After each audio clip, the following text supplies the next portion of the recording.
Get a 5-minute business book review, pivotal moments with failed businesses, and hear an interview with a business disruptor who will share their $10,000 mistake.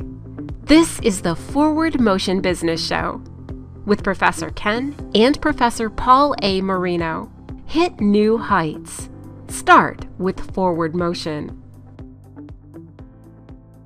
So Kristi House's mission is to eradicate child sexual abuse and sex trafficking. Right. We can't do that unless we bring awareness Yes. and unless each of us starts to have those conversations. And they're difficult conversations. They are. And we, those of us that are parents, I mean, that's the type of conversation that's really hard to hear. And then when we come across the actual story or something, that's just horrible to read about or to see on TV, it's just a heartbreaking thing. I mean, there's current cases here that still, emotionally strike me because my daughters, I have 2 daughters, my son are that age. Now they're older now, but still there's no limit. And I have to tell you, so for my MBA, which is almost 20 years ago, we did a. You look really good for your age. Thank you very much. Yeah, I don't know. It's the COVID look. Yeah, I kept the beard. This is called the COVID beard, by the way. If you're wondering, you shaved it in your picture. I did. Though, you see here. that? That's pre-COVID. That's pre-COVID. This is post-COVID. So for my MBA, so we had this speaking class. We all were responsible for coming up with a 15-minute presentation, but something that meant something to us, right? We had to emotionally connect with. Now, this is 40 of us in the room. So I did some research and I did my presentation on predators. Okay. And I did, so this is a full research with statistics, stats, and all this stuff.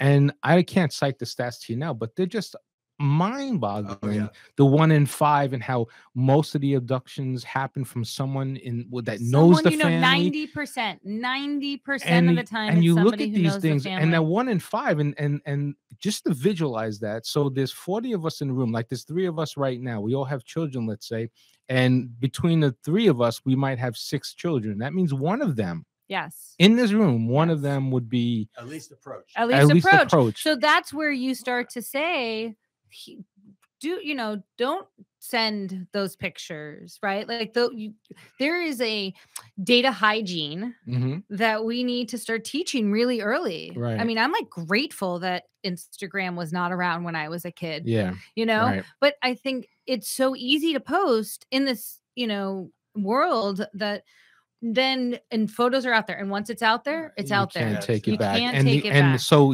right now, talking about the business end of this, we have the big tech companies as we speak are in front of Congress explaining how they're protecting our children through these media channels. Now, as a marketer, I've been dealing with child advertising all my professional life, and they were always child laws. Like I was with the toy company, launched some toy products.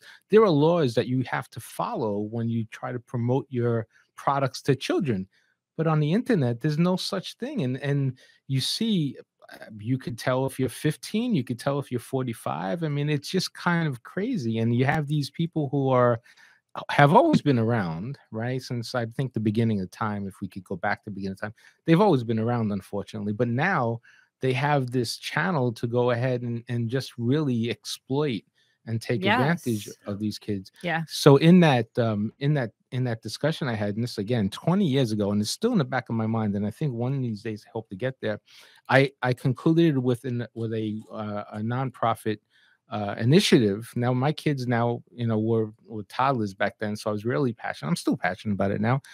I called it the DAP Patrol, DAP, and it was called the Dads Against Predators.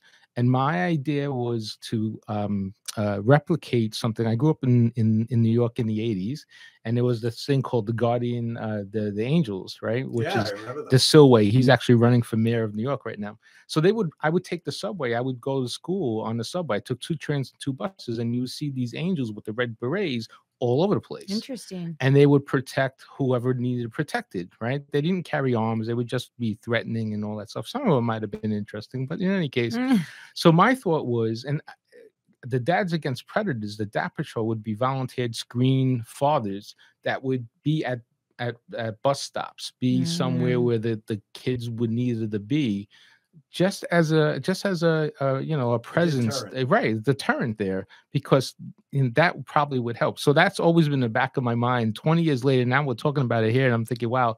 And I envisioned like a little polo shirt with a little badge and a communication device and all kinds of stuff, a hotline to the local police department and stuff like that. But I do think, but the concept is, it takes a lot of people to protect our children. It does. And that's the concept, right? Yeah. And I think we have to, I like this idea of dads, right? Because we have to be vulnerable, right? And we have to break the silence, because it doesn't just happen to women. And young girls, it happens to boys and men. And, you know, I think that there is a way that men can lead with vulnerability and lead with courage to say, like, it's okay to tell. It's not your fault. There's not a stigma.